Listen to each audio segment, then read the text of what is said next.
Welcome back to the show. Sirsa, पूरी दुनिया में हलचल जो मची वो ईरान पर हमले के पेश नज़र थी। हमने पिछले हफ्ते उसका जो ग्राउंड रियलिटी का जायज़ा था वो हुसैन बाकरी साहब के वीडियो कॉल के थ्रू पेश किया और उन्होंने बताया कि ग्राउंड रियलिटी मुख्तलिफ है। बहरहाल आपने भी प्रिडिक्ट किया था कि रजीम चेंज इतना आसान नहीं होगा और हमें मगर मैंने ये भी प्रिडिक्ट किया था कि हमला करेंगे। हाँ, ये कर सकता है अटैक, और अटैक की पूरी तैयारी थी। बिल्कुल। अच्छा, इससे पहले भी अमेरिका ने ये किया कि मुज़ाकरात के लिए टाइम बाय किया था, फिर यकदम हमला कर दिया था। अभी भी क्या ऐसा हो सकता है, ये तो मैं आपसे पूछूंगी, लेकिन हमला होते होते कैसे रह गया? कुछ द टेलीग्राफ कह रहा है कि ऐन वक्त पर ईरान पर हमले का फैसला तब्दील किया क्योंकि कुछ गल्फ कंट्रीज जो थी उन्होंने अमेरिका को बताया कि आप ऐसे ना करें, हम ईरान को समझा लेते हैं।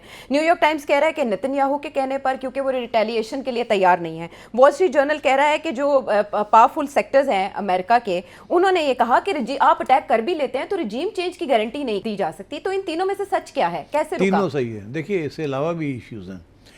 पहली बात तो ये है कि ईरान ने एक बड़ी ज़बरदस्त गेम खेली है। जैसे अमेरिका ने ये गेम खेली ना, कि जी सारे सोशल मीडिया पे और मीडिया पे दिखा दिया कि उसके B-1, B-52, B-3 बॉम्बर्स जो हैं वो सारे जा रहे हैं, रिफ्यूलिंग प्लेन्स जा रहे हैं, जैसे कि अटैक आ रही है पक्का। तो ये तो दिखावा इसीलिए था कि we are going to do it. उधर ईरान ने भी एक किया ना, फिर ईरान ने ये कर दिया कि हमारी हाइपरसोनिक मिसाइल्स जो हैं they are ready in targeting Israel and American bases in the region. American bases जो हैं वो सारे आपके एब्राहम अकॉर्ड कंट्रीज के अंदर है ना। तो अगर उनको अटैक किया ईरान ने तो those countries will face a huge problem. मैं आपको एग्जांपल दूं कि अगर यूएई के ऊपर हाइपरसोनिक मिसाइल्स गिरने शुरू हो गए तो यूएई की तो सारी इकोनॉमी तबाह हो जाएगी। तो सारा वो जो सब कुछ जो बनाया है all go up in a way for smoke. तो इसलिए and these countries can't afford कि उनकी इकोनॉमीज़ के ऊपर कोई असर पड़े। They all depend on foreign investment and foreigners and so on.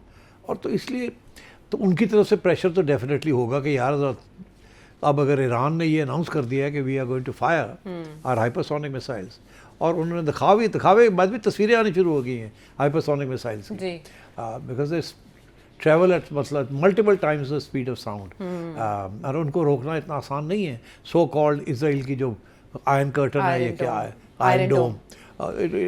और फिर ये भी सब ने बताया है कि सारी जो आयरन डोम की जो सप्लाई लाइन्स हैं वो अमेरिका से आती हैं।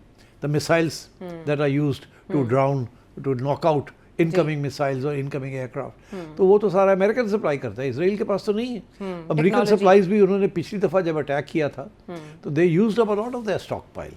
तो इसलिए देयर इज रियल स्केयर कि अगर रेजीम चेंज नहीं होती और ईरान काउंटर अटैक करता है तो बहुत डेवस्टेशन हो जाएगी मिडल ईस्ट के अंदर, specially on Israel and also in this other Abraham accord countries. अच्छा, 4-5 जो हैं। इसीलिए आई थिंक इसराइल ने भी कहा होगा कि अभी ठहर जाए।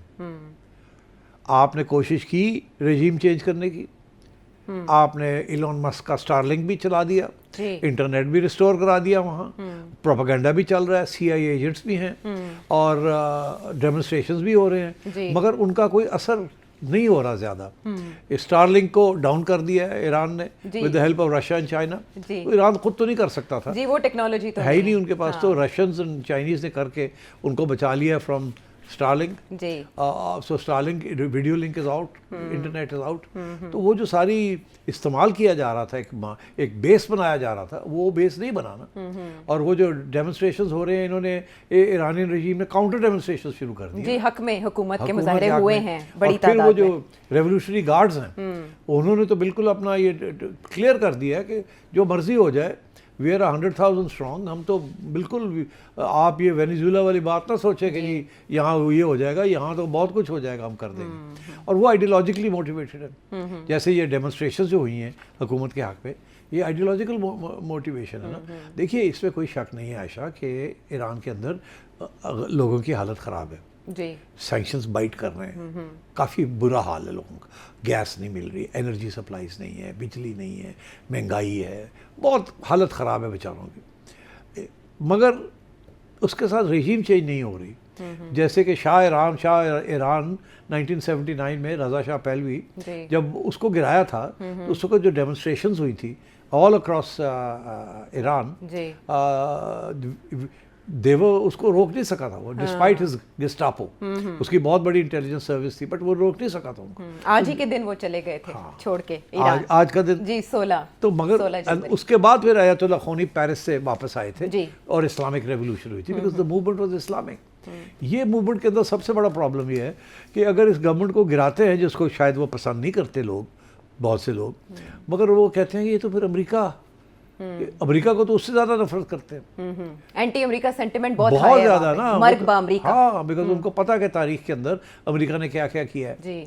तो इसलिए आई थिंक इस वजह से वो मूवमेंट नहीं बन रही है फॉर रेजीम चेंज। एक दूसरा ये कि ईरान की हेल्प रशिया और चाइना कर रहे हैं। अच्छा। और तीसरी बात ये है कि ये आइडियोलॉजिकल रेजीम है, मरने के लिए तैयार है, शहीद होने के लिए तैयार है। बड़ा फ़र्क पड़ जाता है ना आयशा।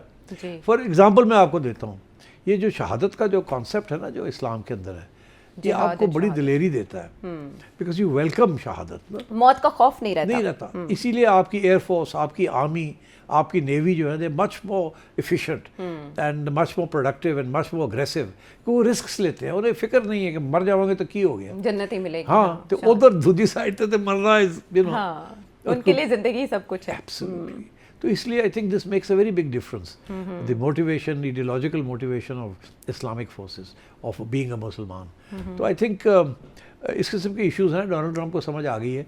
और फाइनल पॉइंट ये है कि उनके जो अपने सपोर्टर्स हैं ना, mega supporters, make America great again, वो ये कहते हैं कि आपने तो कहा था you will not go into Wars, हाँ, जंग नहीं करेंगे, लेकिन और वहाँ भी रेजिस्टेंस आ रही है कि ये आप क्या कर रहे हैं, you again going stepping into Wars.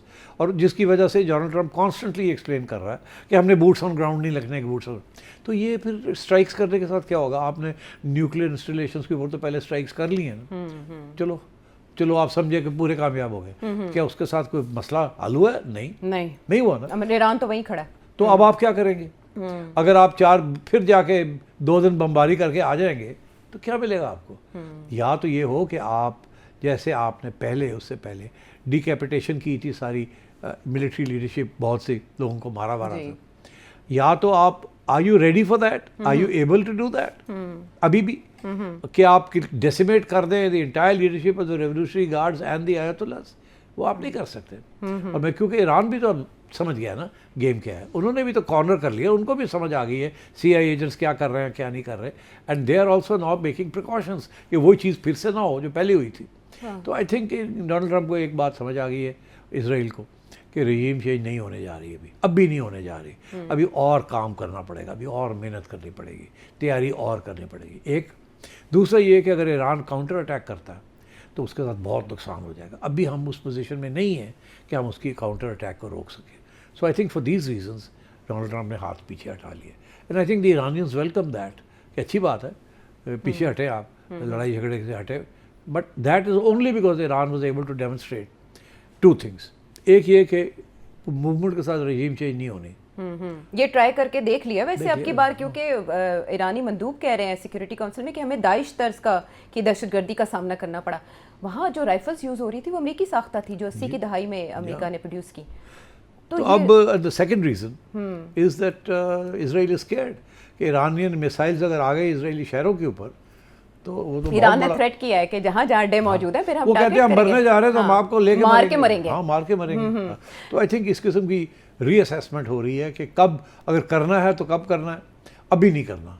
But एक तरफ से ये सारा कुछ है, दूसरी तरफ वो लोग हैं जो कह रहे हैं कि ये एक फॉल्स सेफ्टी आई वॉश है, ये आई वॉश, यस, बट बेसिकली ये डिसेप्शन है। This is a deception. तो अटैक हो सकता है कि वो अभी भी तैयारी है पूरी, जब चाहे वो कर लेंगे और शायद करें, उससे पहले ये इंडिकेशन ये देना चाह रहे हैं कि नहीं हम नहीं करेंगे। तो but the Iranians are not fools, they are ready, वो रेडी है, वो अब ये कहें या ना कहें वो बेड लेके बैठे हुए बटन के ऊपर। और जब तक ये लंबी चौड़ी बात नहीं होती और ये जो जहाज वहाज आए हुए हैं ये वापस नहीं चले जाते, तो उस वक्त तक ईरान तो बटन के ऊपर उंगली रख के बैठा हुआ है ना। अच्छा, इसमें एक ये भी है कि अमेरिकी सदर की जानिब से जो बेड़े भेजे गए हैं, बहरी बेड़े, उनको तकरीबन पहुंचने में 1 हफ्ते का वक्त लगेगा। इसीलिए भी कहा जा रहा है कि वो तकरीबन 1 हफ्ते का वक्त बाय कर रहे हैं। लेकिन वो आप वाली बात की डिसेप्शन हो सकती है। सेठ साहब, आपने इसमें रशियन और चाइनीज़ एड का जिक्र किया कि उन्होंने कहीं ना कहीं हेल्प या सपोर्ट किया। स्टारलिंक को डाउन करने में तो आर्टिकल्स छप रहे हैं कि रशिया के टेक्नीशियंस इन्वॉल्व थे जिन्होंने स्टारलिंक को जैम किया।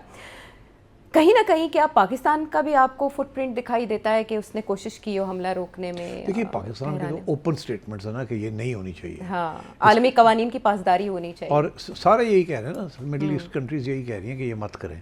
इसके जो कॉन्सिक्वेंसेस हैं वो सारे मिडिल ईस्ट के अंदर होंगे और फिर हमारी रीजन में होंगे। ऑलरेडी ईरान का जो इशू है विज़ावी अमेरिका एंड इजराइल, वो इंडिया को तो ले भरा है ना।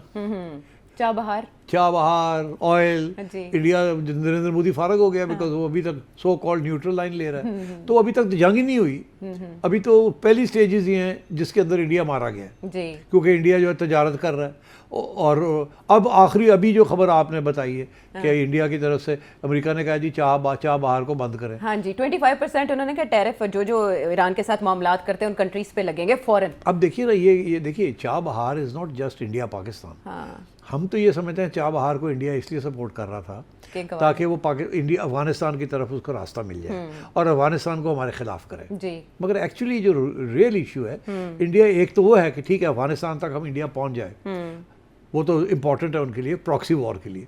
मगर उन्होंने आगे जाना है ना, सेंट्रल एशिया, रशिया, और उधर चाइना के साथ लिंक अप होती है वो सिल्क रूट। चाइना के तो सारे वो जो बना रहे हैं, पाकिस्तान को भी बाईपास कर रहे हैं, ऊपर से जा रहे हैं वो। रेल लिंक, रोड लिंक्स बन रहे हैं ऊपर। तो इंडिया तो अपनी तजारत के लिए भी ये करना चाह रहा था, पॉलिटिकल एंड इकोनॉमिक। तो अब अमेरिका ने कहा कि इसकी तो हेल्प हो जाएगी, रशिया की हेल्प हो जाएगी। अच्छा। और आप ईरान की हेल्प कर रहे हैं by giving them money. India ने कोई $150 मिलियन ऑलरेडी खर्च कर दिए। आज मैंने सुना कांग्रेस के अंदर शोर पड़ गया वहाँ। जी, ऐसे ही है ना। हाँ।